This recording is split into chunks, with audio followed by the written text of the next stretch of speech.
You're now tuned into Mic Check Waifu.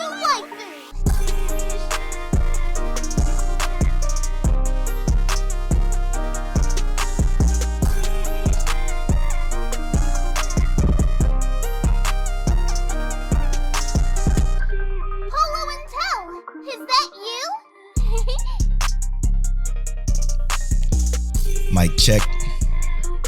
Mic check, waifu. Teliano, is that you?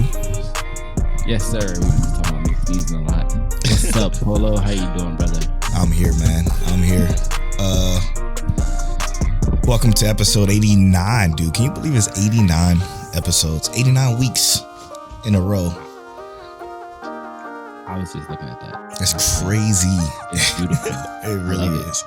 Really is. I'm having a lot of fun doing it. As always, it's brought to you by Lube Complex. Make sure y'all go to lubecomplex.com and use that offer code waifu. And it's also brought to you by don'ttalkshop.com. Make sure y'all go to don'ttalkshop.com and check out that Axis collection. I love it. It's a great collection. Pretty sweet clothing line there too. Shout out to our Patreon producers. We love y'all. We appreciate y'all. Y'all mean the world to us. Monique Williams, Connor, Explicitly, Treesus, and Aaron. Thank y'all so much. Aaron Brown, thank y'all so much for supporting the podcast. It means everything to us, for sure. I also wanted to say happy birthday to Connor. I know your birthday just passed, bro. Hey, happy birthday, Connor. How old is he? Like 21? 22. Jesus Christ. Makes me feel old. Anyway, welcome to episode 89. Yo, Tell, first off, I just want to say, last week, a little fun fact for you guys. Last week was our best podcast listens day ever. And I just wanted to shout that out. It's much appreciated. Everybody that listened to it. It wasn't even that episode that popped. It was just like everything all together. People going back and listening to episode 1 for some reason. Don't do that. Just pick up the podcast right here, you know, and you'll be good to go. But shout out to everybody that listens. It was a ridiculous day on the 16th of February. So we appreciate y'all. Before we get into the whole therapy session with Redo, I've got a bone to pick with some of these shows. Okay. Mainly the shows that came out in like 2013, 2014. And the reason being is I found some heat, man. Some heat. A romantic comedy that's so live, dude, that I don't have an ending to. I watch again. It's another situation to where I watch a lot of fucking episodes. You know what? Let's go to therapy before we do that, because I'm gonna bring these feelings into therapy, and then we'll go into what I'm talking about here. So sorry for the little teaser. The therapy session for Redo of a Healer. This episode, we find holy shit, bro. To see what the dude did to our main character's village, so fucked up. So fucked up. I feel like consistently, like I'm in that state of like, damn, our main character is fucked up, but like the stuff he goes through is the worst. Like to at the end of the episode, we basically watched the woman who raised him die. You know, like that whole concept is ridiculous. Yeah, and it sucks. It really does suck. That entire scene for him to see what he did to her was fucked up. But then our main character turns him into a female, and then get him. I don't even know what pronoun to use for the situation. Don't even matter no more. Because he went up in flames.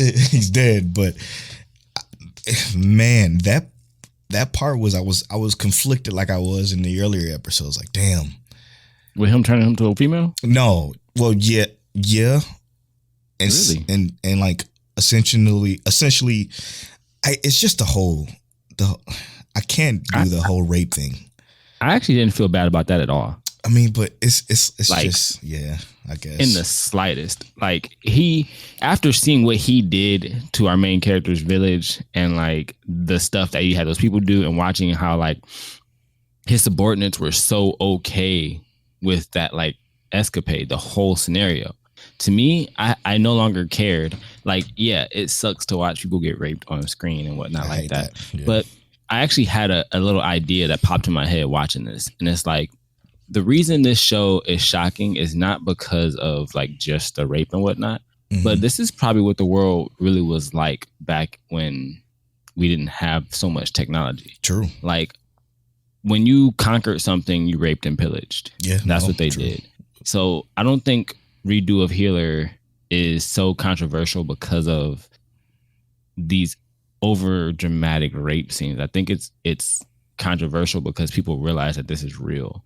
Like, this is the kind of thing that would have really happened back in these times, and it was so easy to cause misinformation and that kind of stuff. This is how kingdoms ruled. Yeah, with corruption and all that shit. Yeah, and I did not feel bad for that dude getting turned into a woman and getting raped because he deserved it. Now, do I like watching rape? No, but we didn't even really see him get raped. He just got jumped on by 4 crazed dudes who didn't mind burning up and raping him at the same time. Just fucking wild, dude. Gave him a whole sex change and everything. This shit's wild. Yeah. The show is so wild. Like, if y'all are listening to the beginning of this podcast and y'all wondering what the fuck we talking about, it's Redo of a Healer. It's a tragedy, but the problem with Redo of a Healer, and I'm not saying that this problem is a bad problem. It's a problem all the same. You have to keep fucking watching it, man. You have to know what's going to happen next, or else it just you can't. I'm not gonna lie. I'm getting so invested to the point where I'm like, I actually, and I'm about to speak on this in a minute. I actually like our main character. I know a lot of people don't. I like him a lot. I think what he is warranted. But to piggyback off of that, I just want to read. I hope Zay is okay with me reading this. But a DM we got from Zay that says, "Okay, Redo of a Healer, boy. Last episode, I'm all the way with our healer. I'm riding all the way with him. Fuck these people like Tupac and that Hit 'Em Up track. Right. I'm right there with him. Like fuck this world, and I hope he get to clean it, quote unquote, cleanse it, quote unquote, because what he's doing is dirty as fuck to the people who deserve it. But I'm right there with Zay. Like I like the main character. Yeah, and our main character even stated in this current episode that he has a certain moral to himself or image to himself, right? Yep. Like the one girl who is now back, he has no interest in killing her because she's never done anything directly to him like how the others have, right? Nothing that was half as bad. Like, yeah, she had him eat her little area or whatever. But let's be real. He wasn't as mad about that because like she knew that he was lucid and aware, right? So I'm not saying that was consensual, but it was the closest thing to consent he actually had the entire series. Yeah. But he even said, like, if he finds out that she had done or had took part in any of these suggestions, then that gives him the probable cause to kind of do what he has been doing. Yeah. Which so, like, I think he will. Yeah, our main character, I don't actually have a problem much with what he's doing. The bigger issue with me is more like we got to see this on screen, not necessarily what he's doing, because this, regardless of what's going on in this world, these people in this world deserve what's coming to them. Yeah, true. We just don't necessarily we've never seen this, what's coming to them on screen. Yeah. I mean, and I watched my fair share of hentai. I'm not gonna lie to you. Okay, I've seen some crazy shit, but something about this just feels. I mean, probably because I don't, when I indulge in the hentai, I don't look for rape. So I guess that's probably why. But you know what I think it is? What? I think it's because after you watch this, you need a therapy session. And here we are. All right. Back to what I was talking about earlier. All right. So early like the early teens of the 2000s, which is so weird to say, 2013, 2014, there was a bunch of anime that came out that was, apparently I'm just finding out really good. So, for example, I just watched a rom-com called Nesikoi. Is I think how you say it. Y'all know I'm not good with these Japanese pronunciations, but bear with me. This show was so good. It's about the leader, not the leader, but a son of the leader of the Yakuza and the girl who was the daughter of an American gang called Beehive. The whole concept of the story is I don't think people are going to watch it, and maybe they shouldn't because it's fucking undone.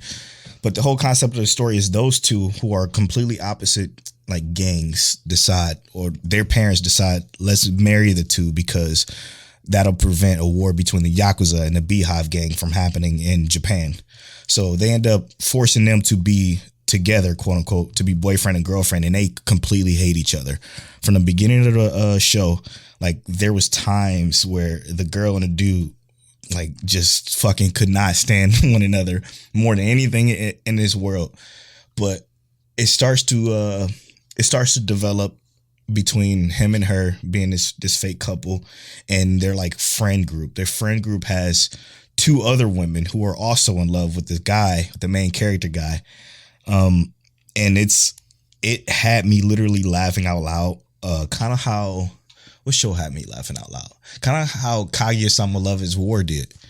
Like it had me like legitimately cracking up at some parts. It focuses more on the comedy than it does the romantic side of it, but I enjoyed every bit of it. The first season was about 23 episodes. The second season was 12, and I got nowhere near close to a fucking conclusion. And that pisses me off so much, because the reason why I bring that up is because that show I talked about last week called Love and Lies, it kind of gave a conclusion, but the conclusion was so open-ended that you are not even sure if it was a real conclusion or not. Even though the show was fantastic up until that point, I even picked up the manga of Love and Lies to see where the shit goes. And it's about 265 chapters. I had to start at like 118 past the first season of Love and Lies, but I'm reading that. But I don't understand why in that time period, 2013, 2014, why anime just never concluded their stories. So like, if I'm being, if I'm being completely fair, right? Like, I know that I was watching anime back then, but my anime selection is a little bit less broad, right? Like I was watching some stuff, but it was less broad. And I think that they probably weren't getting the shine that they wanted, right? Like everyone knew One Piece back then. Everyone knew Bleach. Yeah. Everyone knew Yu Yu Hakusho. There were certain anime that everyone knew. Mm-hmm.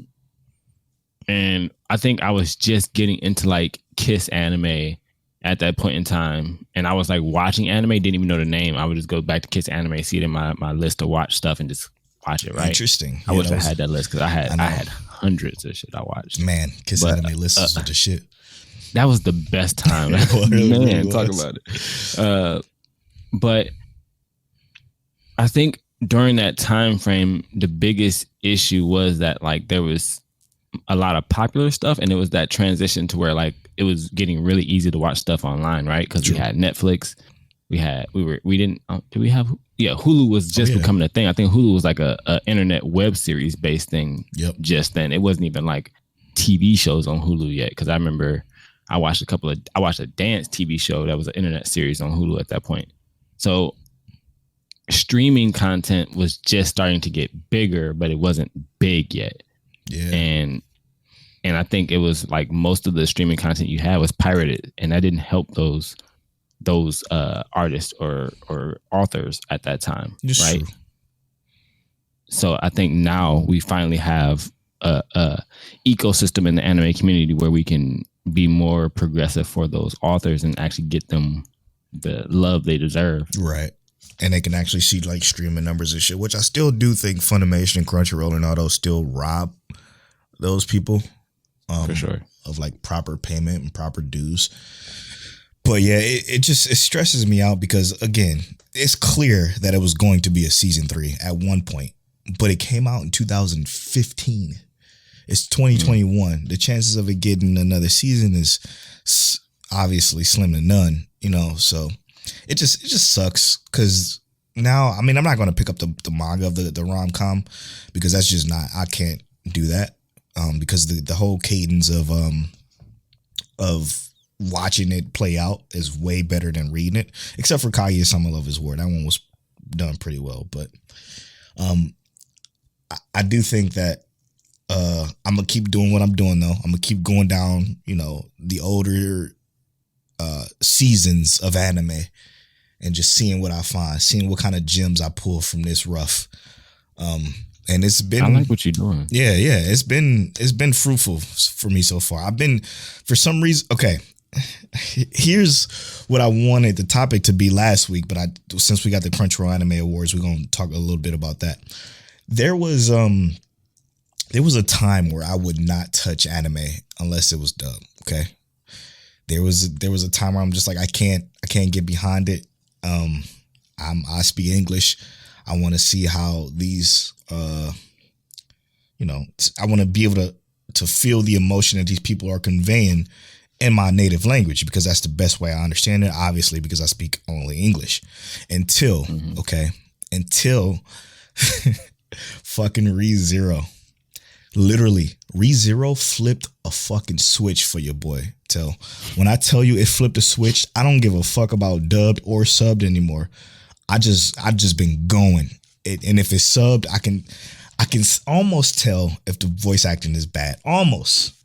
Well, because in ReZero it's so good that it's like exactly right. You can tell what crap looks like, and that's what I was saying back in the day, long time ago. I remember, is that like I watch subs and dubs regardless, but I think that as humans, and this is just like how I look at it, I think as humans we can tell when something feels like legit, right? Like if we met a Japanese person in person and they said something and they looked like they were in distress, we would know just from the sound of their voice, not even the way that they look.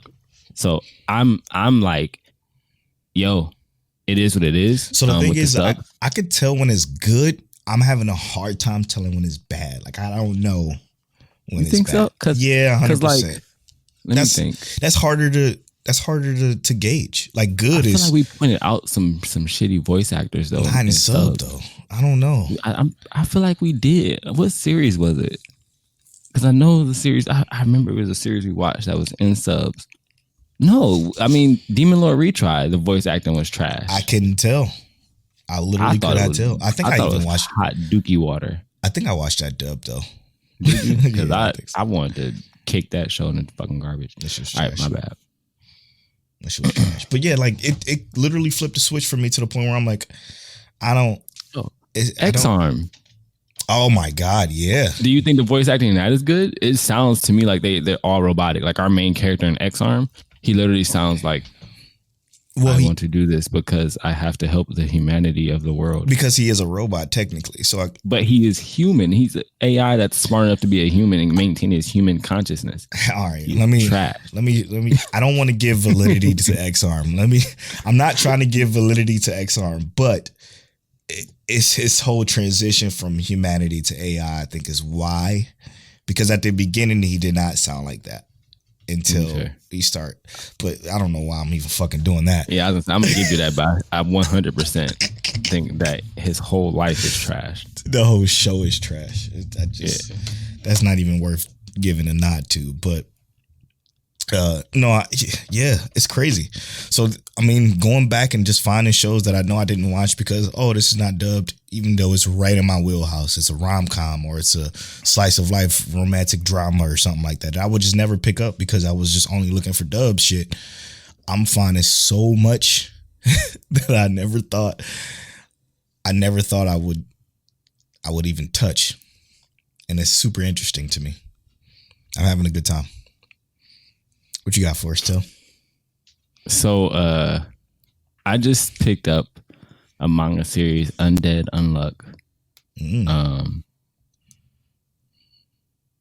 This shit is like hilarious. It's probably gonna be, from what I've read so far, the few chapters I've read, it's probably gonna be a super funny series. Like, this is probably gonna be the funniest manga I've read. Interesting. Because I don't think I ever read really like comedy based manga, but this is definitely an action based. Because this is what it is: Undead is a character who has been alive for hundreds of years. Essentially, he is an undead person where you can do whatever to his body and it will regenerate. Unluck is a character who, if you touch any part of her body or she touches you, she essentially spreads bad luck to you. Interesting. Which in turn obviously can get you killed, hurt, or anything like that. Basically how the first chapter plays out is Unluck is on the bridge, and essentially she's talking about, like, I want to commit suicide. I thought that at least by the time I was in my adult years, that I would have had like a real boyfriend and a legit relationship. And this manga, she literally finished a manga chapter as she was on the side of the bridge. I just wanted a wild, loving relationship like this manga series. She's basically a polo female. And she literally is just like, I'm ready to die. And as she's like saying that, talking about, she says, I have this uncurable disease that if you touch my body, it will kill you. And I'm thinking like, oh, that's kind of weird. Like, what kind of uncurable disease do you have? Right. And she basically identifies that, like, if you touch me, you'll die. And Undead comes out of nowhere. It's like, it's that simple? And he just, bam, right up in her face, touching her. And she gets startled, and he falls off of the bridge and gets hit by a train. And obviously he doesn't die. Pieces. And she's like, oh my God, I got him killed. And she's like looking for the body or whatever, doesn't see him. She says, well, I guess I'm going to have to catch the next train. And he comes bouncing back head only, and he regenerates and says, oh, okay, well, definitely your unluck thing works. Basically, he wants to die because he's been alive for too long. Right. He's tired of being alive. I feel that. And he wants to die. She wants to die, but like, obviously he's not letting her until he dies, kind of thing.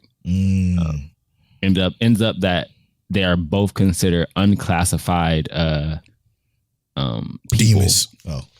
Not demons. They call it like odds or docs or something like that. I got you. Unclassified characters, and there's an organization coming after them to essentially get them and put them in chains, basically. Like, look, y'all can't just be out here doing whatever y'all want, but they also want to use them as weapons. Obviously, being able to touch someone and guarantee that they have bad luck is a pretty strong power. And then just literally regenerating from anything. Right. Being Deadpool is a strong ass power. Being Deadpool. Facts. That sounds interesting. I'm gonna finish it in like the next 2 days. But like me, like I always say, if I ain't watching it move on, I ain't that interested. I think eventually it'll have an animated series. I'm slowly starting to transition from just anime to manga too, though. I see you. I'm not even mad at you, bro. I see you've been reading a little bit on there. I see you. Yeah. Shout out to Mark from Otaku. What's that podcast called? Don't blame me. They haven't released an episode in like 3 years. Otaku IRL. Otaku IRL. Oh yeah, Otaku IRL. Yeah. He gave me this app, this better manga app, because my old manga app, I guess it got caught up. So all the manga that was on there is gone. But it's called what is it called? Don't snitch, y'all. It's called Manganello. Manganello. I'm gonna add it to the list real quick. It's free, except you get hella ads unless you pay $10 for life, which of course I did because I ain't shit. And it has like everything, like anything and everything. Still got my Tumix app.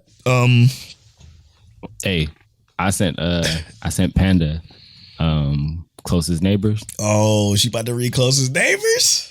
Right, bro. I was telling her, I was like, Polo really liked it. I'm like, I think you'll like it. It was actually a good story. Not only it was, and I shared the first chapter with Steve, and Steve was like, "Oh yeah, I'm in there." Oh, that's great. That is fantastic. It was the same as you. I was like, Polo, you should read Closest Neighbors. It legit was good. There's quite a few stories on there that's pretty good. Yeah, they're a little on the lewd side, but little. They're 18 and up, but they actually have like good writing. No, really good writing and art too. Yeah, the art is fantastic. Speaking of Panda, she writes in on our Twitter at Mic Check Waifu. Follow us there if you can. It says, "What anime moment have you caught a secondhand embarrassment from?"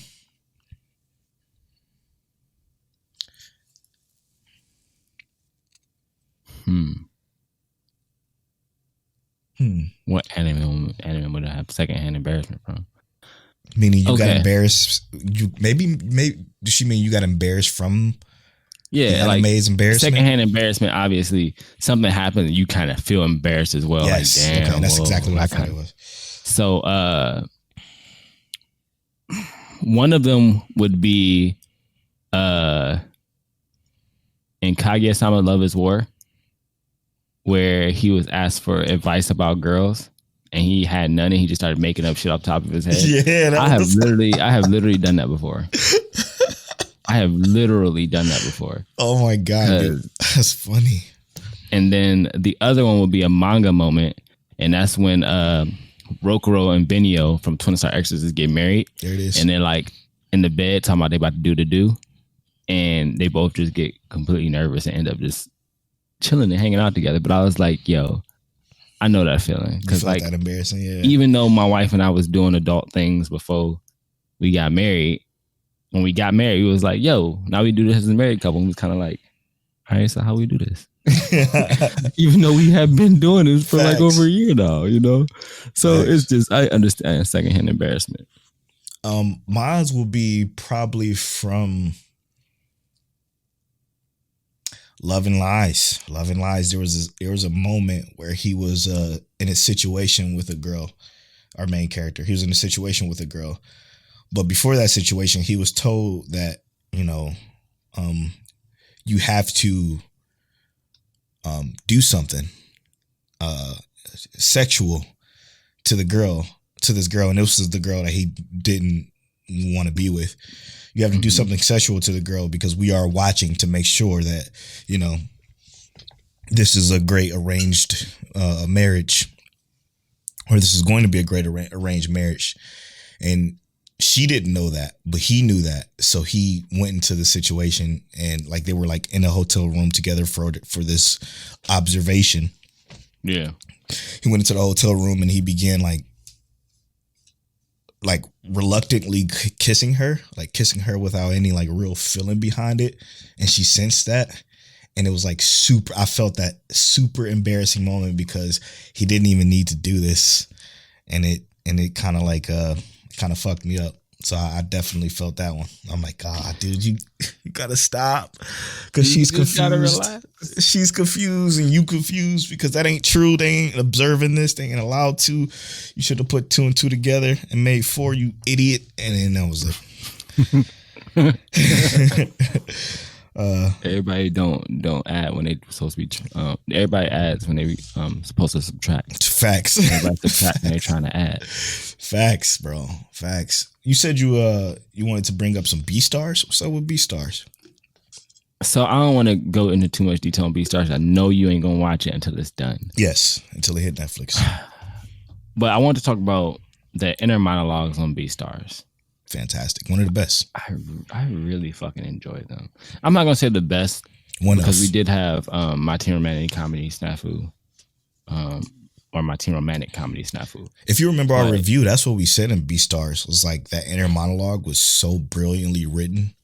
it's very good, and the characters, their transition in like season 2 is so like it's not drastic because you can see it in season 1, but like the monologues give so much detail now that it's almost like it's ridiculous how good like they kind of like string these words together. It's almost like watching a combo from a video game, right? Yeah. Like you watching this character throw all these punches and kicks together and it's stringing together perfectly fine. And you kind of get knocked out just listening to it.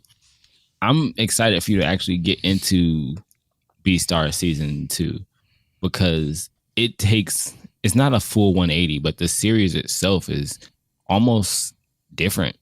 It's not the same in as low stakes as season 1 was. Season 1 just felt so like, I'm not saying mid, but if you compare it to this, season 1 is what everyone would say is mid, and this is like raised the stakes tenfold. I think season 1, and correct me if I'm wrong because you're watching season 2, I think season 1 was a great introduction to that world and characters. I don't think it was of course that great, but I do think it was a fantastic start to a different spin on society and life in anime, because it's something like we ain't really get anything like this before. I agree with it being a great introduction to the characters, but after watching like a little bit of this second season, it almost feels like there's so much more to the world. Like they talked about it in season 1, but there just feels like there's more to the world that was never explained to us. So that's why this season 2 just feels so much more like interesting. It's not as dramatic, but it's more dramatic, if you get what I mean, right? Yeah. Like the first season seemed more almost like a love story. This one seems like a battle of almost like wills, where you feel like any moment this is going to turn into an action series, but it's not an action series. Right. It's kind of like it's just intense, I guess. Interesting. I can't wait till it hit, man. I can't wait till it hit. It needs to get done quickly and head over to Netflix. I hate that they wait. Just release it week to week too. Right. I don't care. Let's you got anything else before we swing into the Crunchyroll Awards? Nothing specific. We didn't have any Twitter questions. You want to wait till later for that? We can do one right now, actually. Let's do it. We got one from Hit 'em Up Henry. Hit 'em Up Hen. He says, what's the perfect length for an anime series? Like how many seasons should it take to get started on into wrapping it up? So what a great question, because that goes perfectly with what I was talking about earlier. Like if you do something like a Nisekoi and you have 23 episodes and then a short 12 episode season, you at least got to have another 7 to 8 episodes to wrap it up. And I think that's pretty good. I think 3 seasons, it don't really matter how many episodes per season, but as long as the story gets told within those 3 seasons, is a pretty good track for me personally. Because what comes to mind, and even though there's more seasons of this, obviously, because this is one of the GOATs, is Haikyuu. Like the way they did their first, second, and third seasons was so special. Like I think the third season was that tournament. It was just that tournament. It was like season, and then gave us a movie of the breakdown. Yep, and then it was 10 episodes long, or you could watch the movie. I felt was perfect too, even though we still got another season of that we still got to jump into, but something like that I think works well. So my personal opinion is kind of like, it's similar to Polo's, but I kind of see it differently, right? A little bit, not a lot. Like I remember watching Tokyo Magnitude 8.0, and that's a short series, and I think that it wouldn't have been better if it had a second season, right? Because the story needed to conclude. Yeah. It was a compact story. I think it depends on how expansive the world is, right? Right. Tokyo Magnitude 8.0 was set in the real world, so there was no need for an overly expanded story. But when it comes to like a world that is new to us, like let's talk about Promised Neverland, right? To me, it looks like this is probably going to be the last season of Promised Neverland to me. I hope so. But there was so much more to this world that they could be explaining, and they opted out of that. So I think that depending on the series, depending on how much there actually is to explain, if you go from, they was playing checkers in season 1, now they playing chess in season 2, but then they switched back to checkers, and now they're not even playing any games anymore. They're just going straight to trash. Certain series can do more with better world building. Like ReZero, obviously, 2 seasons in, golden masterpiece. Asher Lost in Space, a golden masterpiece. One season 12 episodes. and very few episodes. Yep. Yeah, because it was a perfect. You think about the way it started, 40-minute episodes. You think about the way it ended. Episode 12 was 40 minutes as well. It was a perfect amount of time for that particular series. Another series that come to mind, if you're not going to do, if you're going to build up characters and you do it well, right? You got My Teen Romantic Comedy Snafu. Those 3 seasons, spectacular. Like, to me, I feel like that first season was the perfect build up and character growth into the second season being what it was. And then the climax obviously being its conclusion was perfect front to back chapter book, like type shit. But another one I think about is the 2 seasons of Clannad. Clannad and Clannad After Story was wonderful. Gave us more than enough time to fall in love with these characters. And not too much, but just enough to where you understand, like, there's actually a behind the scenes like building that was going on in season 1 from the jump, from the whole wishes thing. Like, it's so special. So special is again why will always be my number 1 slice of life. But yeah, I think there's some that could be doing it right. But to TLDR your question, I think 3 seasons with a proper world build is perfect. Yeah, I can rock with that. Okay, and then we got another question from again, Aaron. Let me know if I'm saying this right, but the Shibibble. That's what it is. Shibibble. Okay. That's how I read it. I could be wrong. Hey, let us know. He says, what are some specific characters that ruin what would be an amazing anime without them? Specific characters, man. That ruin the anime that would be perfect without them. Yep, like amazing. Like high key. Some Pokemon seasons would be great without Ash. Damn. He's the main character. I know. Sometimes I hate Usopp. Absolutely can't stand Usopp. It's moments he has some moments that's good, but sometimes I be wanting to erase. I feel that.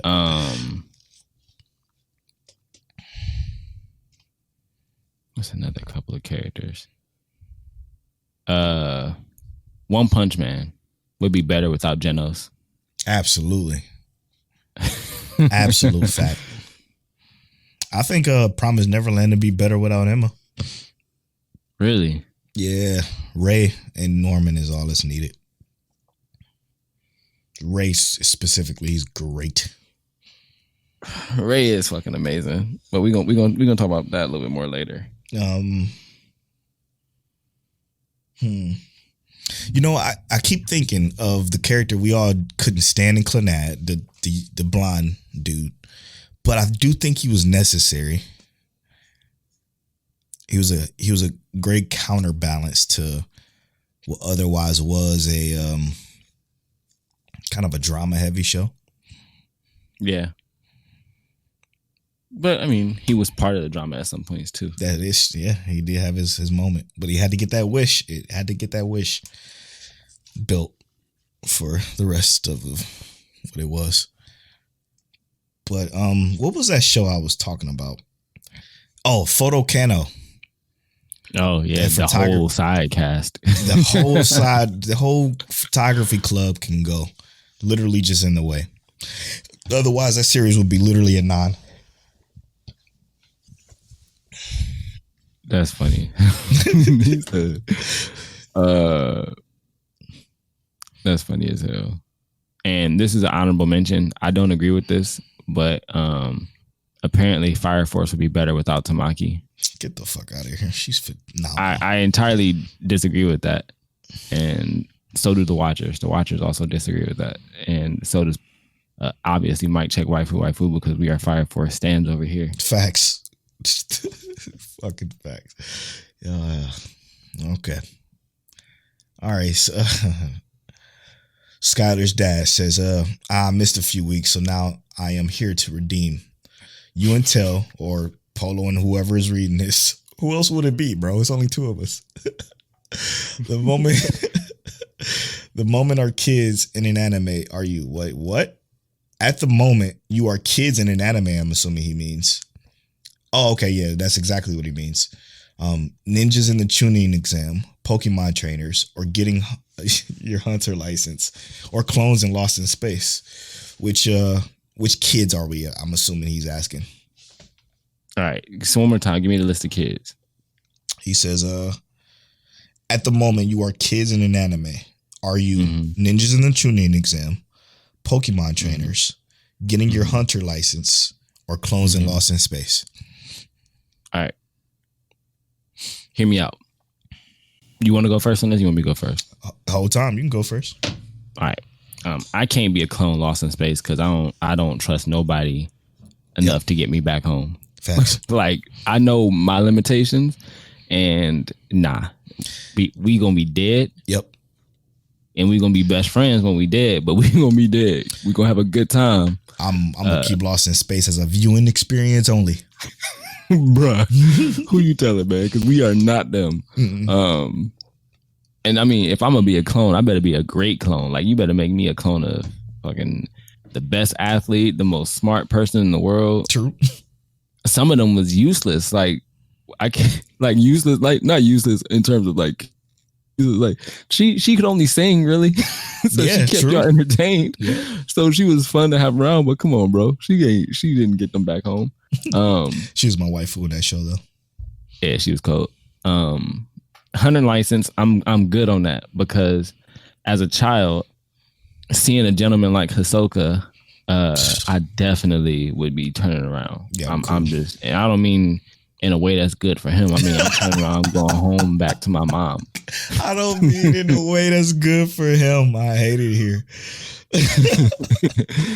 And then let's see. You obviously are going to be a Pokemon trainer, right? The tuning exams, that's not a good one. That's a dub. That's an L. We don't want that because first of all, I'll pick that. I mean, I like the idea.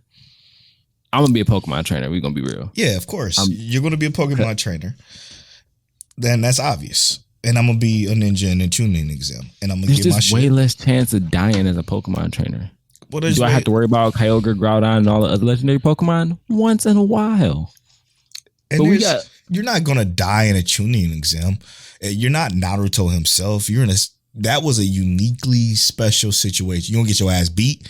You gonna throw some hands, and I'm okay with getting beat up. Bro, Sasuke got dogged, kidnapped, cursed. See, we not Sasuke though. We just kids in this world. All the other kids was chilling. You know what I'm saying? But no, kids did die in the tuning exam because Orochimaru's whole squad pulled up and took over their bodies. Not all of them, bro. It was like 3 kids at least. I ain't trying to be the third. Them kids didn't even they saw daylight for 10 seconds. It was dead. Or incapacitated, set aside. But either way, I don't want that life for myself. I'm throwing Pokeballs at shit. And I'm gonna be a ninja. He like Polo gonna be like, Shadow Clone Jutsu. Bing. And he don't, you know what he about to do. Straight up. I'm out. Okay. He said Scuba Steve had another one because he missed a couple of weeks of questions. He said last week's questions, Mommy from Rent a Girlfriend and Malty from Shield Hero are the best two waifus. Just finish it, Polo. All right, here we go. Mommy from Rent a Girlfriend and Malty from Shield Hero are the last two waifus on the planet. You are the last two men on the planet. Who is Polo Girl and who is Tail Girl? Hypothetically we fighting speaking, over Mommy-chan. Hypothetically speaking, no disrespect to Queen Teliano. 100% we fighting over Mommy-chan. Yeah, we I'm not touching Melty. Yeah, we throwing them. We putting on gloves, and whoever get knocked out first, we'll be getting Malty. Respectfully. Whole time respectfully, dude. We gonna have to share Mommy-chan. Yeah, it's gonna be a pot relationship right there. Some because the other girl ain't getting touched. Nah, you ever met a girl you wanted to punch? I didn't until I saw Shield Hero. The only girl that ever made me want to hit her kept sexually basically assaulting me every day. So, and she was like 6'3". That's one you probably should have. Was not my type. Jesus Christ. My type is what I want to talk to, not sexually assaulting me every day. Yeah, exactly. Facts. Yeah, good question, Steve. Great questions, Panda. Thank you. The Shibble.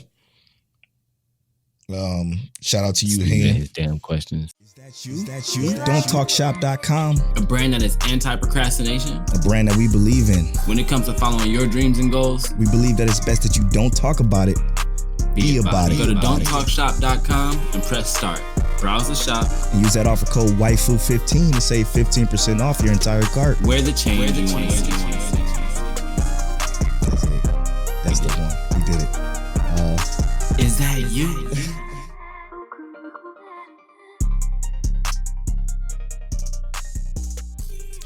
Fucking the two worst women in the world. You gonna make us choose? Yeah, great questions. All right, let's get to these Crunchyroll awards real quick. Rolling in deep like Adele. Let's see here. Let's do it. You got the list pulled up? Yep. I went straight to the bottom.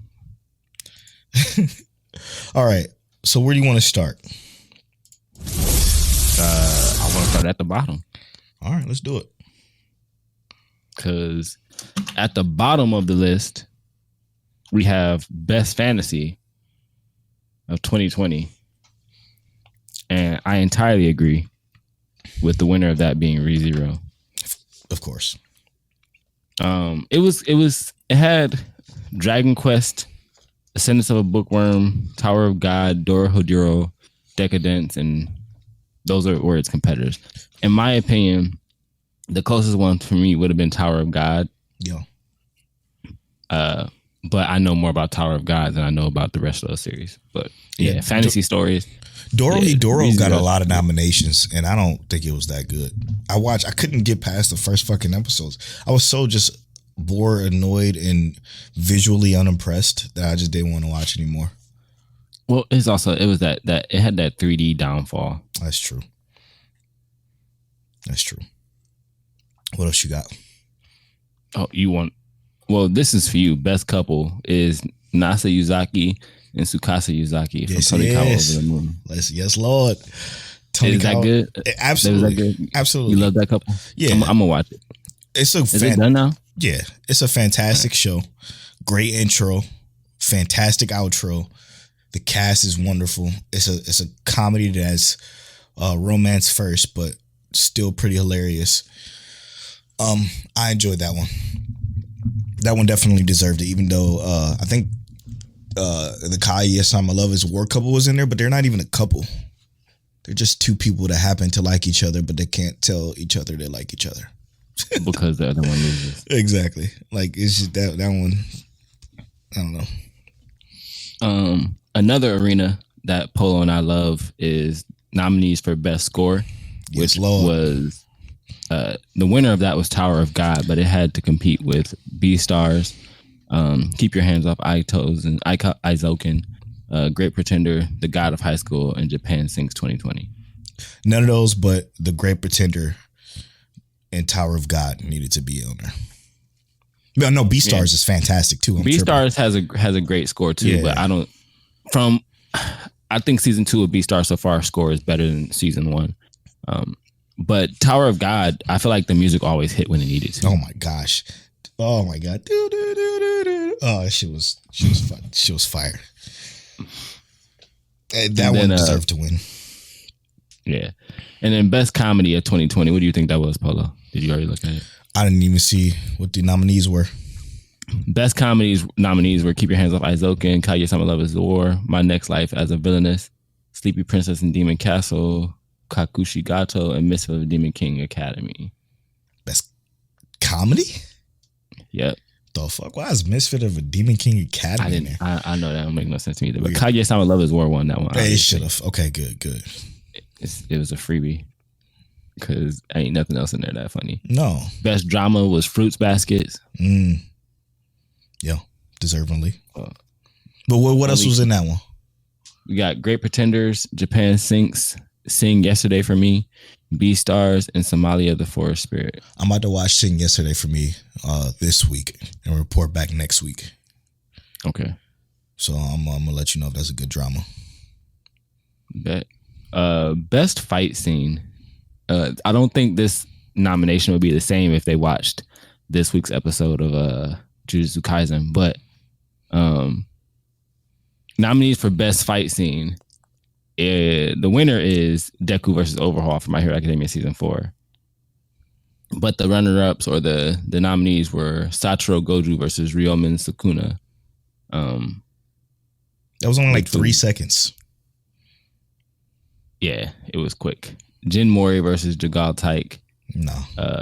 Sword Art Online, Berkoli versus Dark God Vector. Yeah, that shit was crazy. That was a good one. That was a really good one.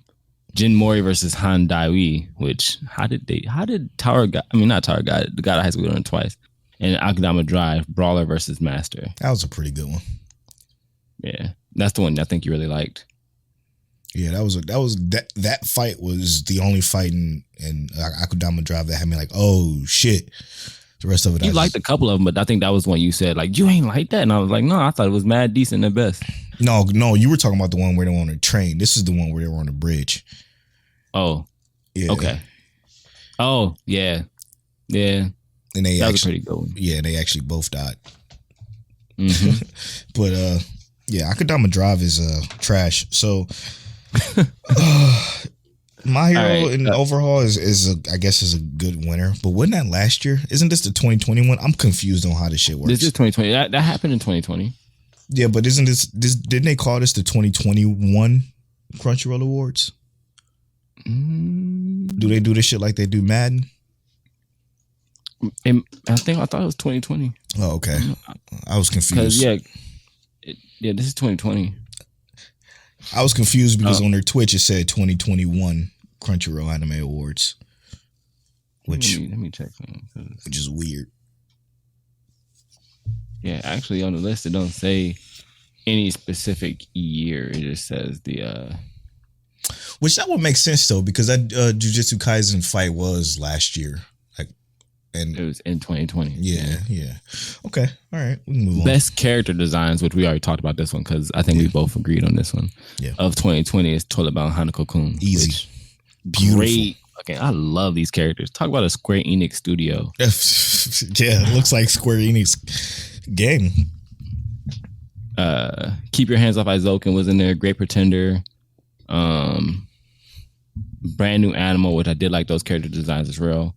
Tower of God was on there, and then Yashahime Princess Half Demon, which take that off the list. Yeah, facts. Oh my God, it's the same as fucking. Never mind. Let's speed to best character. Do they got a best character? Best character. They have best VA performance, best ending sequence, best opening sequence. Let's do best VA performance. In English or Japanese? Both. All right, we're gonna start with English because we speak English. Yes, sir. Yo, I'm hyped for this winner, bro. Yes, sir. I'm hyped for this fucking winner, bro. Yes, sir. I'm so happy. All right. So best BA for best BA for English. All right, I'm gonna start off with the nominees. You have Zeno Robinson, who played Hawks. Crispin Freeman, who played Sudra from Fate Grand Order Absolute Demonic Front. Which is pretty good too. Aaron Phillips, who was Laurent Theory in Great Pretender. John Young Bosch, who played Bam of Tower of God. Fantastic. Jonah Scott, who played Legoshi. And Fantastic too. Anaris Quinones, who played Echidna. Ooh, chills, bro. She's so good. She's so fucking good. Very, very good. But our winner is Zeno Robinson. I'll take that. Yeah. I would have been okay with the Black Queen winning too, but yeah, I would have been. All of these. Actually, I think all of these were very good voices. Fire. They are all so good. The one dude from Great Babylonia, he plays in a lot of shit, and he's he kills it every single fucking time. He plays essentially the same role, but he's so good at it. That is, I think from what I've seen, the worst one was Bam from Tower of God. But that's Johnny Young Bosch though, dude. That's what I'm saying, because it's not like, I'm not saying it was a bad voice. Right, of course. I'm just saying of like the strongest voices here, Echidna has a strong ass voice. She's so good. Legoshi didn't have a choice because he had all those monologues. So powerful. So you had to have a good voice to do that. I did see a little bit of Great Pretender. So like, man, I know that character, his voice was really on point for what it looked like to me. Mm-hmm. I watched all of Fate Grand Order, so yes. And then Hawks is just Hawks. He's that dude. Dude. The Japanese winner though, let's go. I like this too. I fucking like this too. All right, so the Riho Sugiyama, who played Minari Koda from Wave, Listen to Me. Megumi Ogata, who played Hanako-kun in Toilet Bomb Hanako-kun. He was really good. Yusuke Kobayashi, who played Natsuki Subaru. Yuichi Nakamura, who played Satoru Gojo. Mutsumi Tamura, who played Sayaka Kanamori. Wait, he Keep played Your two Hands people? Up Aizoken. I'm sorry? Wait, did you say the same name twice? Mm-mm. Oh, by Mutsumi? He doing it that like was that? Megumi and Mutsumi. Oh, okay. And then Yusuke Onuki, who played Daisuke Kanbei from the Millionaire Detective Balance Unlimited. Obviously. It had to be Subaru. Come on, bro. It had to course. be. I would have. That one didn't feel so difficult.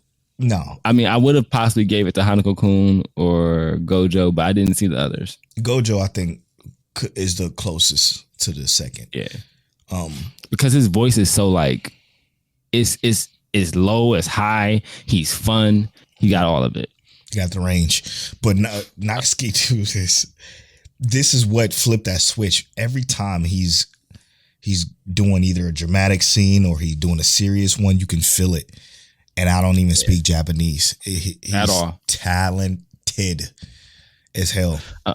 I just wanted to do this one real quick. Best ending sequence was won by Lost in Paradise and Jujutsu Kaisen. I feel like that was an obvious one. Yeah, that ending sequence was amazing. True. But I just want to throw in that Inspector was on this list. We talked about it. And I know you did like that. I know you did like that a lot. Oh, yeah. So I was like, I know Polo will be happy with that one. Yeah, because we talked about that one. We was watching that one. Yeah. And then best opening sequence was also was Beastars. But Jujutsu Kaisen was on there again. And then Haikyuu was on there. And then Kaguya-sama was on there. So it was some good ones on there too. That was some heat. And then let's go into the last, but obviously not least, the anime of the year. Okay, let's do it. You wanted to do another one? Well, we only have best girl, best boy, best antagonist, and best protagonist. But we can jump right into it. What's the best antagonist though, real quick? Ryomen Sukuna. Yes. I always think, when I think of Sukuna, I just think of like, didn't I tell you not to touch my soul? Yeah. And then that's the end of you for the day. You just go home, pack it in, bro. That's a good one. Yeah. But who's the best pro tag? Sorry, I gotta know the best pro tag. Best pro tag is Katarina Clays from My Next Life as a Villainess. Next. Yeah. Best boy was obviously Shoyo Hinata. And then best girl was Kaguya-sama. Nah. But the winner of Anime of the Year, some of us probably already saw this coming. Yeah. Jujutsu Kaisen, Anime of the Year. Do you agree with that? I'm happy with it. Do I agree with it? No. What would you put there instead? ReZero, if it was even an opportunity to be nominated.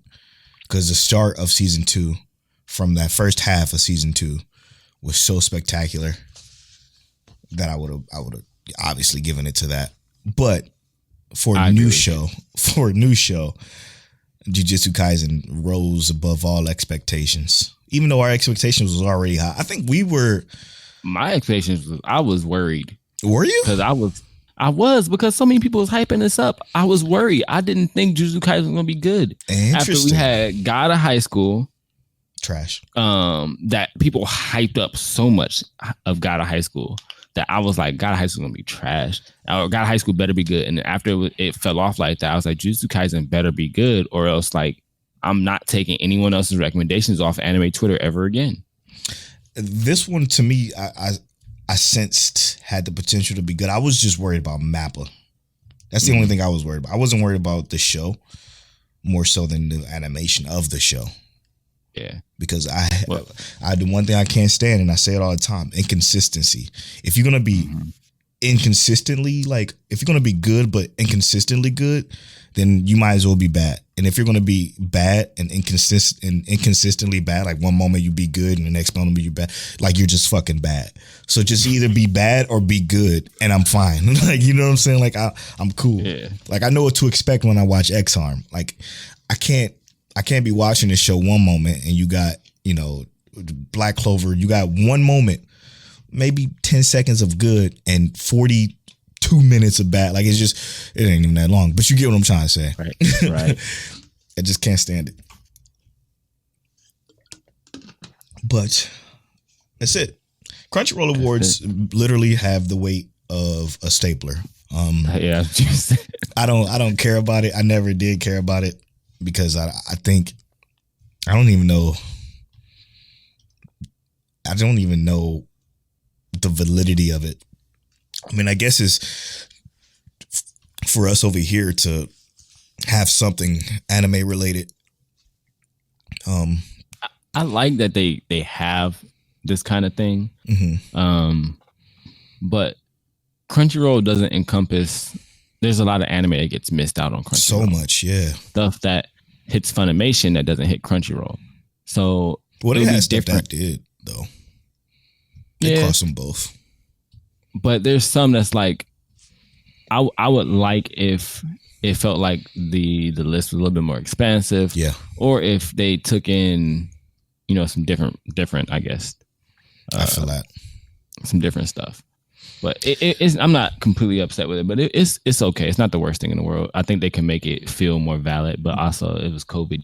So true. There's some stuff they couldn't really do. I feel like they just kind of took what was popular and not what legitimately was good, like it was the same 4 or 5 shows in every category. Yeah, but I mean that's how I hate to say it, but that's how I guess every awards go, right? Like you're right. If you go to the BET Awards, it's going to be the same 4 singers nominated for Best Female Artist, Best Female Single, that kind of stuff. Yeah, you're right. It's going to be the same artist. Beyonce going to be in all of them. You're right. For whatever reason, she dropped the album. When I go back and think about what I just said about it being as much weight as a stapler, I think that about every award show.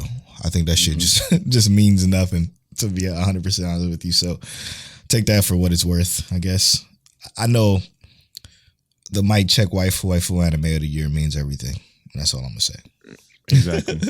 Let's get to know Mic Check Waifu. Shit, it's my turn to read the question. It is your turn. God damn it, Polo. Good job. Was it 91 questions? Yes, sir. Good job being prepared. Be prepared. That's actually just my memory. Let me know when you're ready, brother. I am now ready. 68. 68 is, where do you see yourself in 5 years? Outside of Florida, inside a house, making ribs on my grill in the wintertime. Outside with shorts on. In Texas. Maybe Texas. It's looking Texas. Texas is looking beautiful. I'm about to be. My name is Montel Williams. I sell propane and propane accessories. And you know your boy Boom. Please, What's his name? Boomer. Is that his Boomhauer? name? Boomhauer. Yeah. I'm gonna be your Boomhauer because I'm gonna probably take my ass to Texas too. I'm gonna shoot you. Yo, them prices looking good too, boy. I believe it, bro. Where you see yourself in 5 years, bro? In Texas. Hopefully we doing something where we ain't gotta do 9 to 5s no more. And we just have this and a side job. Yeah, something simple. Mm-hmm. Speaking of Texas, real quick, just quick question. If you had to move to Texas, what part of Texas you think you go to? I'm looking at Houston, by the way. I don't want that to sway your answer. No. It'll probably be one of the big three, right? It'd be Houston, like Dallas, Houston, or Dallas, Austin. Yep. Somewhere in there. I like all those choices. I Easy think those choices. are good choices, Polo. I even take my ass back to Killeen. Man, Ooh. I had a good time. Minus discovering that I was allergic to shellfish when I was down there. I remember that. Oh. I always talk about how Polo can't be in the same place as seafood. It kills Will me. break out. Literally kill me. Monique was like, "What you mean he can't be in the same place as seafood?" I'm like, that man cannot. I remember I went out. Cannot coexist. I remember when I went out to eat with your family and I was almost dead. Where we go? What was that? Bubba's or some shit like that? Right. It wasn't even a seafood joint, but they just had like seafood or something there. Yep.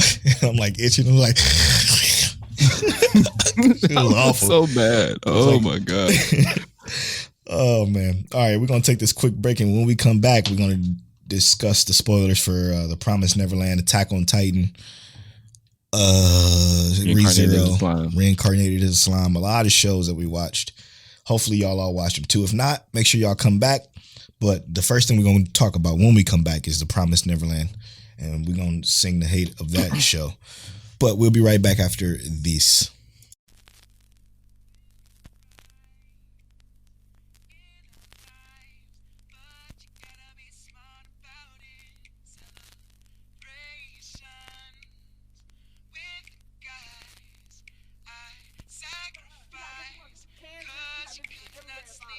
Situations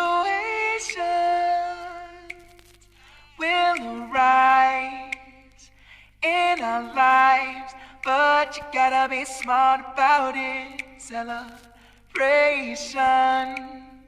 with the guys I sacrificed, 'cause you could not sleep without it. Girl, cause I love you. You are my girl. See,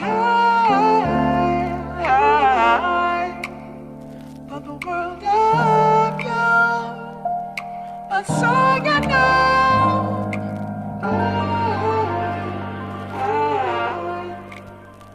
cause I love you. You are my girl. See,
happened, and I was so shocked that I'm like, what the fuck is going on here?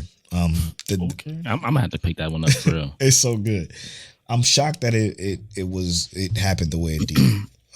And when you watch it, you will know exactly why I say that. But all right, let's talk about The Promised Neverland.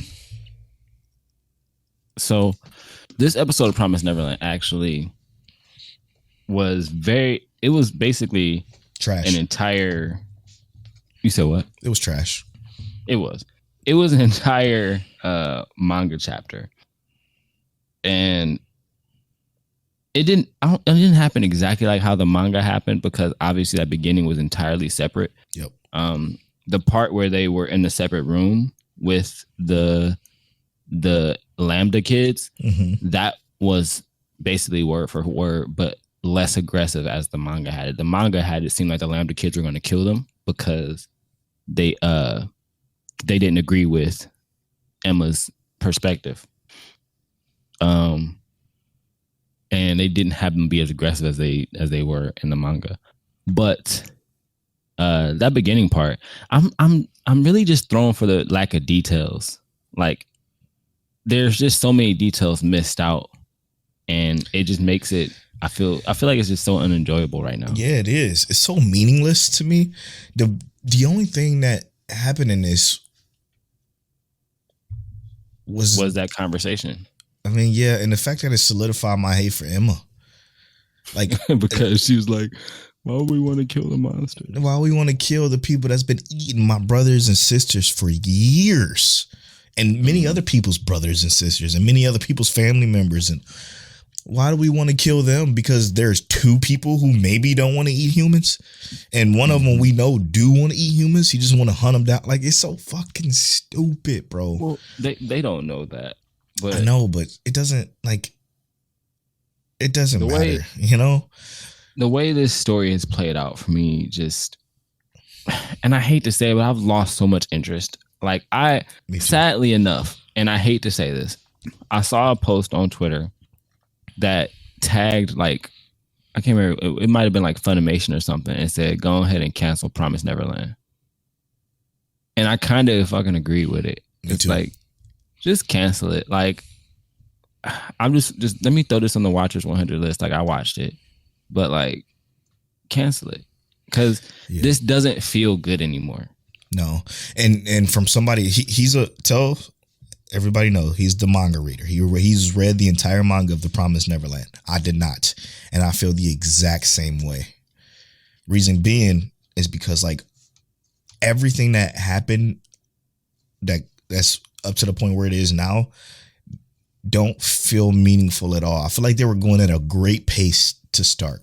Like, the first, everything happened too fast after that. Yeah, everything. It was like they literally pressed the fast forward button, and why? I don't know. There was no reason. They just decided to. The alternative that they provided in this show for the human versus the demons, right?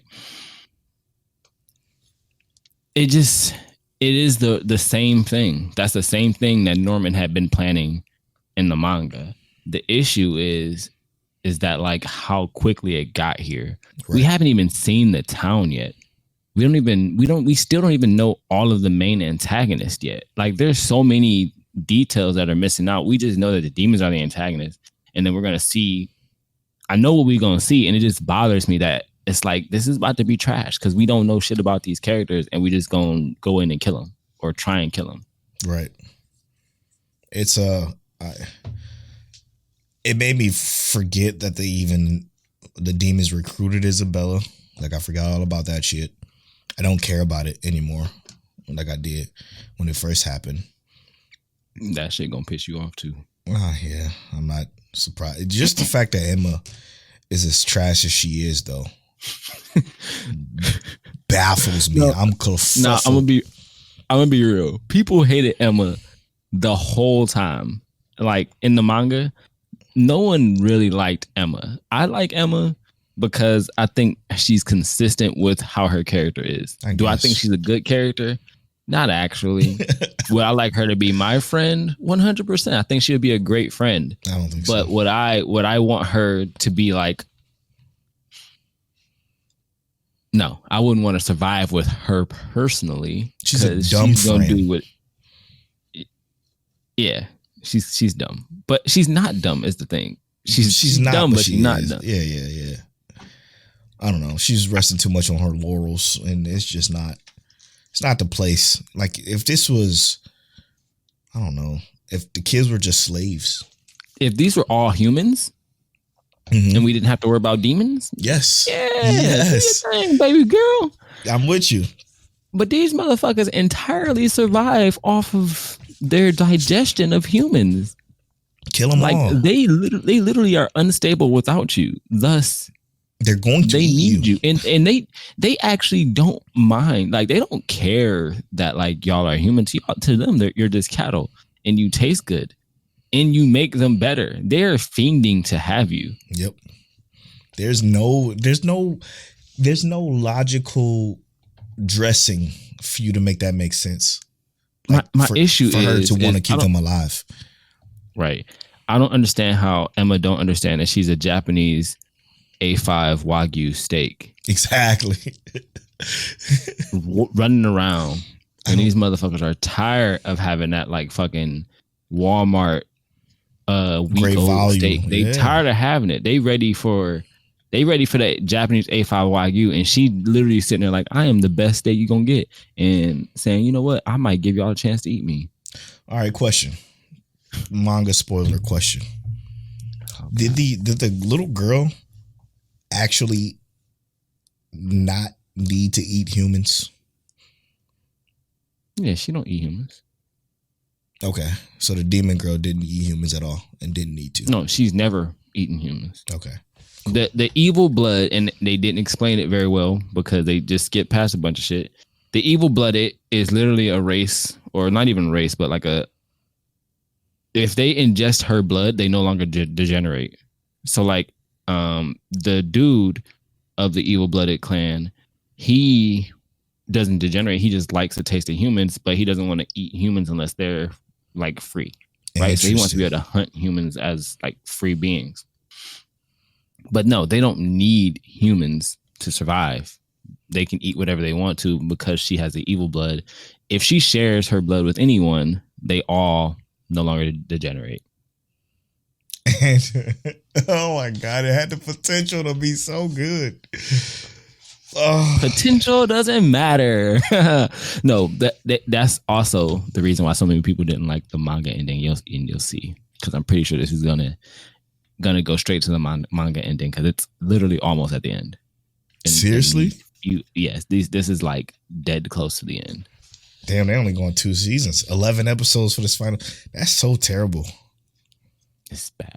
They might do one more season, but it's gonna be like 5 episodes. There's no way they do one more. No way. I know, it's so bad, bro. All right. They just need to go ahead and get us the Promised Neverland Brotherhood. Yes. Just go ahead and just rewrite all that shit. Take it back. But the difference is like they actually have material to go off of. Like Brotherhood didn't have the shit, so they just made some shit up. They actually have it. Like, why not just do it? I don't fucking know, dude. I guess it's because, again, it goes back to what we talked about a little bit earlier when we said these streaming services and just animators or animation studios, period, just don't get paid enough.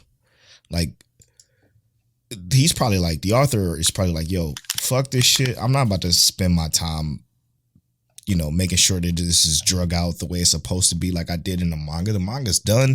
It's over with, and that's where my money comes in. The anime, I'm gonna get a nice lump sum, so I'm gonna say go ahead and do it. It'll make it quick and move on. My final thoughts on the Promised Neverland for the day is just basically this. I sincerely wish that the first season went the way it did. I'm okay with that, even though I feel like there was still a lot of details left out in the first season. I think it was pretty good. I think the first season was really good too. It's what made me read the manga. True. My issue is that I wish that they had gone with the first season. And if they were going to cut anything out, they should have let the second season be what it was and gone through the part that everyone, their entire fan base, all they had to do was a Reddit check, a Reddit search to say what's the best arc of Promised Neverland.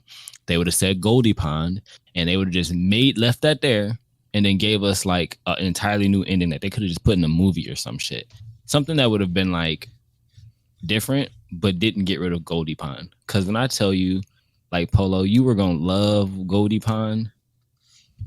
I mean it sincerely. And there's so many anime or manga fans who are salty that Goldie Pond didn't get animated because it was really going to be something special for a lot of people. But it is what it is. We got to take our lumps when we get them. Yeah. And, you know, like I said, I think you were right. I think I said this before earlier. You were right in your perspective on the Promised Neverland, but they just let you down. Yeah, and absolutely. I'm sorry they let you down. Absolutely. Like I'm going to go into it fresh, and I felt good about it in the first 4 episodes, I think. I felt good about it. I'm like, okay, I'm liking this so far. This is so far so great. And then it just went like in a Thanos snap of a finger, gone. All of it. And I'm man enough to admit I was wrong. I'm dead wrong. I didn't think we needed whatever that Goldie Pond arc was, because I think they could have just done something more creative even and rotted it out, but they decided to just not and just take us to the end.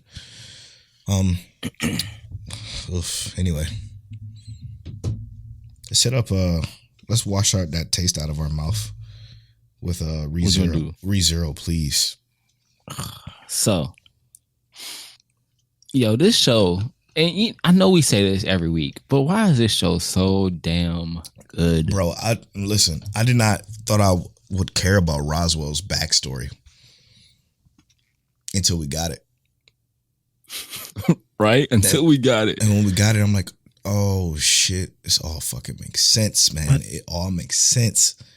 So much of it makes sense because all of these characters' backstories are intertwined. Yes. And their relationships mean something. And yes. It's like it wasn't like this was just new relationships for them. They've had these relationships for hundreds of years. Yes. So you can see why they respond to each other in such ways. This show is it's too golden to be gold. It's I can't platinum. It's so much to unpack here. Like, for one, a devil. Like, holy shit. Hello? This is the first time we've seen a devil. And obviously, if you have all these like apostles and the religious shit behind it, there were going to be the devils. Right. And to think about what was it? It was melancholy, right? Devil of melancholy. Yeah. How powerful he is compared to Roswell, who he threatened the witch himself. Exactly. Just being there. Exactly. Now we always thought Roswell was one of the most powerful beings in this shit. He got his ass trounced by the manhandled. Oh my gosh. I also loved the concept that like if you looked at the devil, right? You kind of feel like, I don't feel like that's necessarily what Roswell became, but if you look at him, they now have almost that same attire. Not necessarily the same look on the face, because the devil of melancholy had like kind of like the tired eyes. Yeah. But Roswell, he had that same like essentially aesthetic, like that get up he wears. So I'm not sure if he's taken over that role, or even if that's something that can be taken over. Nah. And obviously we're going to get more details, but I love how it shows that clearly that, like they said, that the devil had a relationship with Echidna at some point.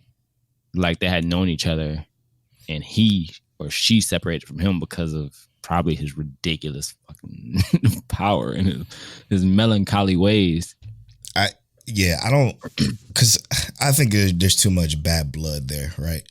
For Roswell to take to quote unquote be in the place of a devil. I think I don't think he actually took that. I'm saying, like, I don't know if I don't even know how those roles work. So I'm just more interested in the idea of it. That's true. I'm more so intrigued with the fact that it was the last fucking 5 minutes of this episode between Subaru and Roswell, and them just they're just their conversation. And this is again goes to show that voice acting. Everybody in the Japanese voice cast destroyed their scenes. They destroy them every single time. But these two motherfuckers going back and forth, you know, it's going to be a battle of your weakness and my strength type. That shit was so powerful. I'm like, man, listen, I don't know what's going to happen here. I don't know how this is going to play out. I don't even know if they're going to make it back to the mansion. How many days has passed? We don't fucking know anything. It can't be more than a day because I think in 2 days is when the mansion goes down. Yeah. I'm stressing out, man. I love to get this backstory, and I love the fact that it had me totally forget that this was all a part of a entirely trial. Yeah, entirely bigger grand scheme of things, like the trial in itself. And we still got to get to the mansion. Going back to that kind of like that conversation you was talking about really quick. The supporting characters in that conversation, right? Like Otto didn't say much, right? Right. Nothing almost at all. But Garfield, when he kind of got called out on his, you've been having the same feeling for 10 years, you let it go so easily. I thought he was going to flip back. No, I didn't think he was going to flip back either. But I mean, I didn't think he was going to flip back, but I loved that he had a reason. Yeah. You know, like an answer. Yep. The author, the writer, they didn't have to give us a reason for Garfield switching. Yep. Like, I think even if they didn't necessarily give us a reason right then and there, we would have still been perfectly fine. But they put his reason in, made it extremely understandable and justifiable. Facts. That Subaru is not telling me to stay weak. Subaru's telling me to be stronger. Mm-hmm. Stay strong, get stronger because we're going to need you.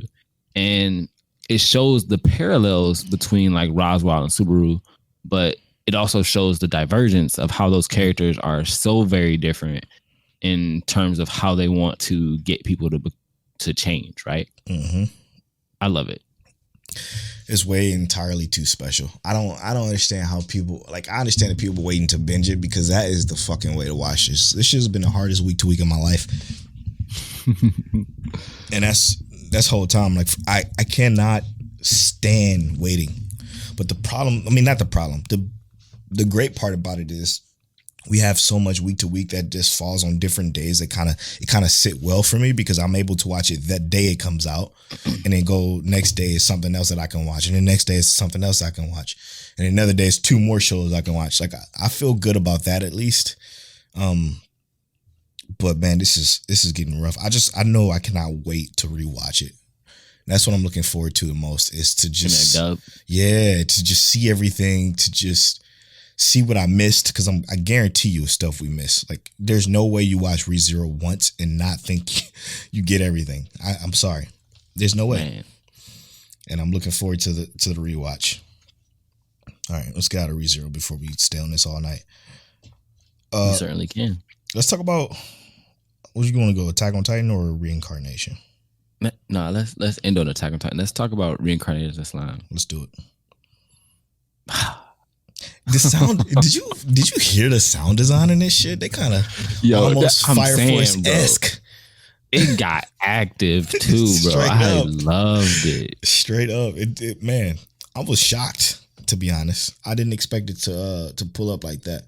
Rimuru my is still issue goated. right now. What's up? Is that we still don't know if Rimuru is okay. like you know how that whole fight went. Like, obviously Rimuru is okay, right? Because he's the main character. But it did not feel like that. It felt like he was getting body bad. Like, they set him up this whole fight, and it wasn't like he was losing. Like, he had like a chance, and if he had gone all out from the beginning and said, "I'm gonna try and use gluttony on you," then he might have just won outright. Yeah, I was thinking, but that's not his character. No, I was thinking to myself, I'm like, what's wild is that, yes, he's being, I guess, nerfed by this spell, or this barrier that's taking away most of his power. I'm thinking to myself, like, he's nerfed and he's still fucking going off right now. Yeah, man, he's so powerful. He's so powerful. I don't know. I don't have really a lot to say, to be honest. I'm not gonna lie to you. I just know it was just enjoyable. It was so much fun to watch, man. And the village, the stuff that's going on in the village, I hate to see that, like, the people who came through, they're just shady people. Shit, straight up. But as soon as Rimuru get there, it's a wrap. It's a wrap. And I was thinking, I was like, Rimuru can teleport. He can just teleport there and get his people together. Yeah. But he didn't, because he has a direct concern and I guess interest in the other character. Right.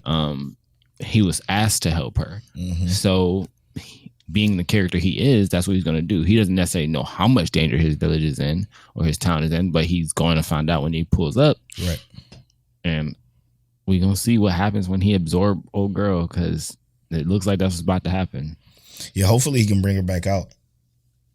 Like he did with the spirit. Yep. With Ifrit. Yep. Hopefully keep that sword she got though, because man, what the fuck? Nah, a sword that destroy your spirit. She gonna have to come up off of that one. Yeah, straight up, and just give him that skill. That's gonna be sick if he get that skill. Oh my gosh, he probably will. 7 strikes and that's the end of it. Yep, he probably will get that skill, but that's only 7 strikes for him because he's powerful. I think it said it for everybody else is like 3 or some shit. No, I thought it was for each color of the rainbow. The final strike is what kills you because it attacks your spirit directly. No, I think it's if you literally get hit once, but because he's powerful, he had 3. They were talking about. It's wild. It's fucking wild. Yeah, that's another one I just enjoy watching every week. And I'm okay with this one being week to week. I didn't feel as dreadful as clearly as a cliffhanger, right? But I didn't feel as like, oh my God, like, oh no, cliffhanger. Yeah, we know Rimuru's gonna come out on top. It's just I hate how they did it. It was like, come on, bro. You could have let us know if he got the gluttony off. You could let us know. True. Because he couldn't do the range thing, the range gluttony, because they took his magic abilities, so he can only use his skills. Yep. Which is pretty sick. Which is dope because they give us that difference between magic and skills. Exactly. Now, before we get to Attack on Titan, we obviously got to talk about one of the best episodes of anime I think I've ever seen in my entire life, and that's Jujutsu Kaisen. 100%. Holy fucking shit, dude! How did Jujutsu Kaisen did not win Best Director? I'm still kicking Crunchyroll's ass for, because this was the most beautiful shot. The angles, yeah, man, in this fucking anime episode were astounding, bro. I don't understand who is that? I need to find that specific person and just learn why the fuck they're not directing all of my action anime. Bruh. The direction, okay. You know how Fire Force has their sound? Mm-hmm. They have great direction too. Never take that away. But compared to Jujutsu Kaisen, they make Fire Force look like fucking Black Clover when it comes to directing. This episode itself, in terms of direction, because you know what I just found extremely like ironic, right? You know how like they say you kick things off, right?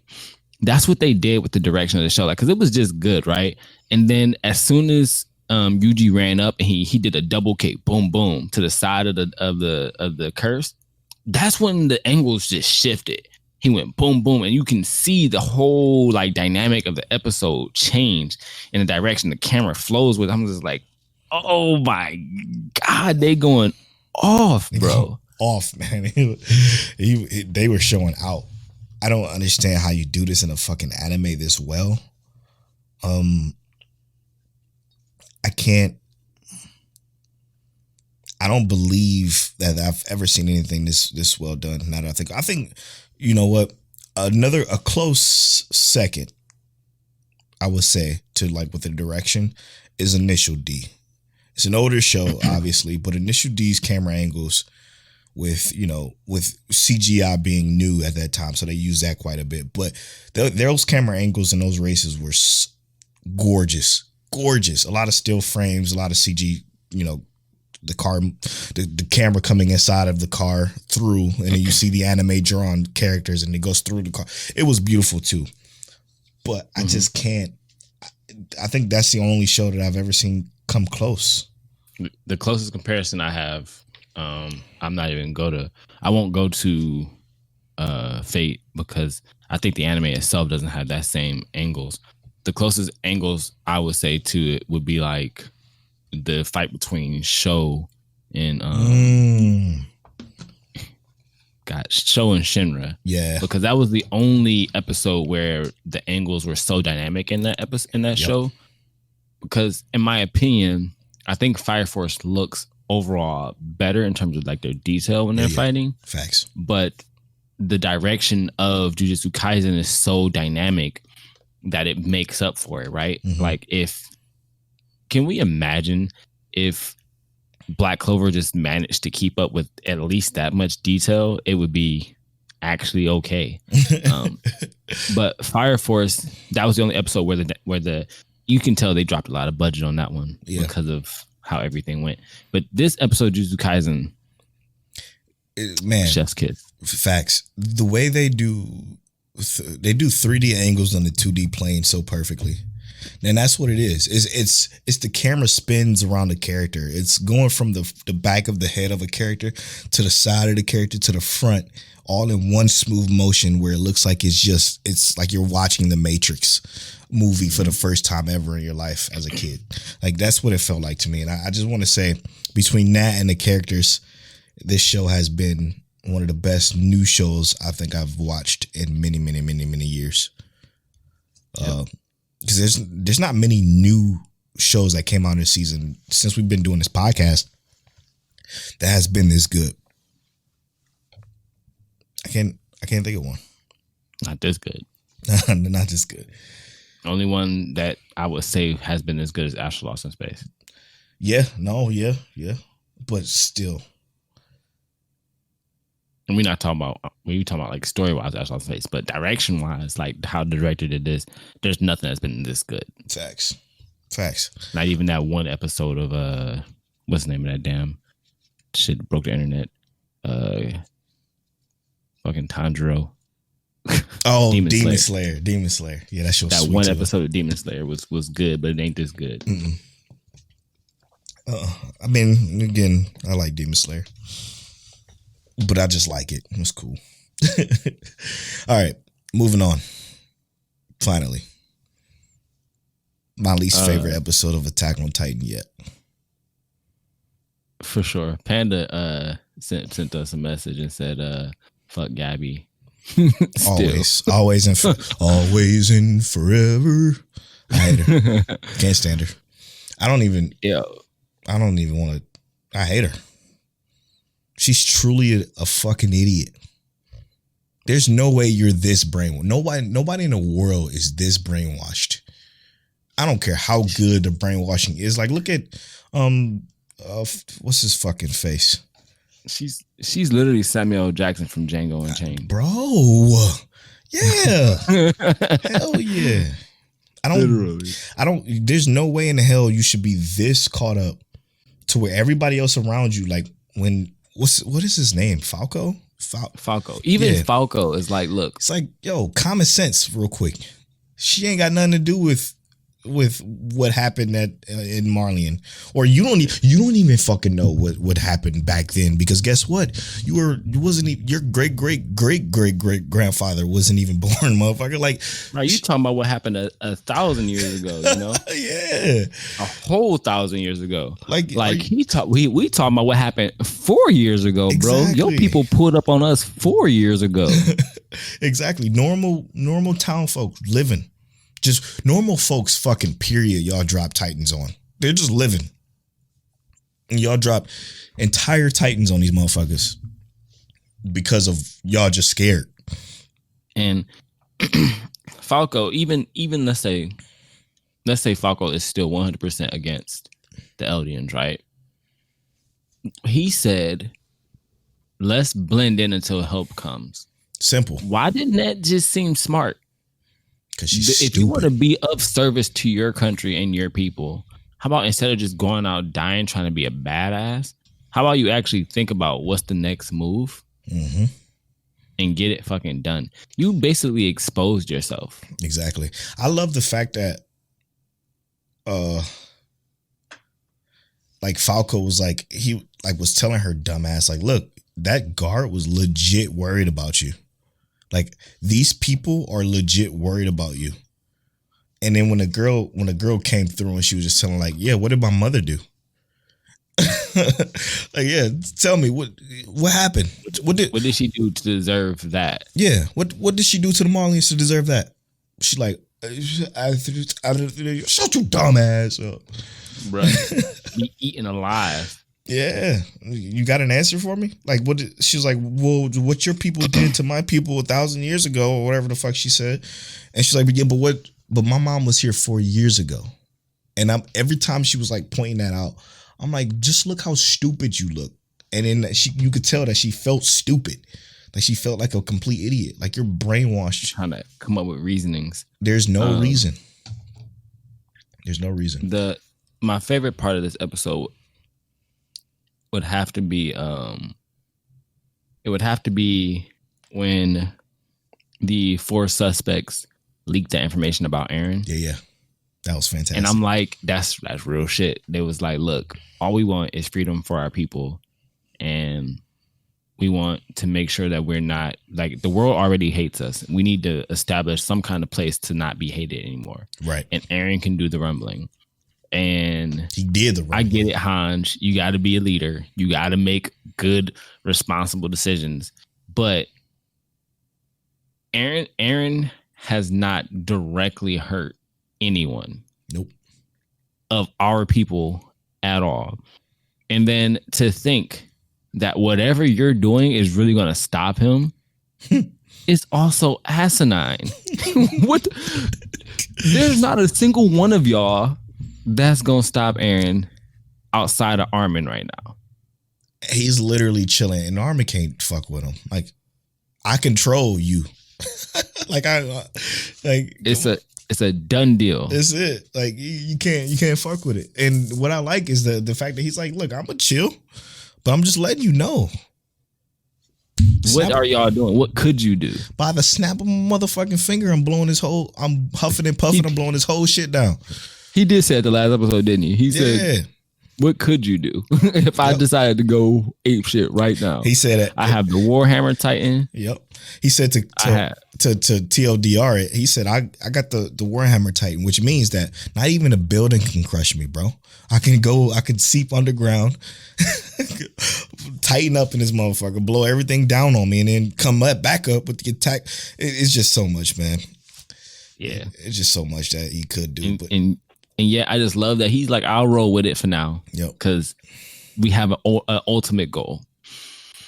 Oh my gosh. I just need more Aaron. That's this next few. This episode had no Aaron in it. Yeah. Now I'm just other than Mikasa's flashbacks. She's even getting on my goddamn nerves.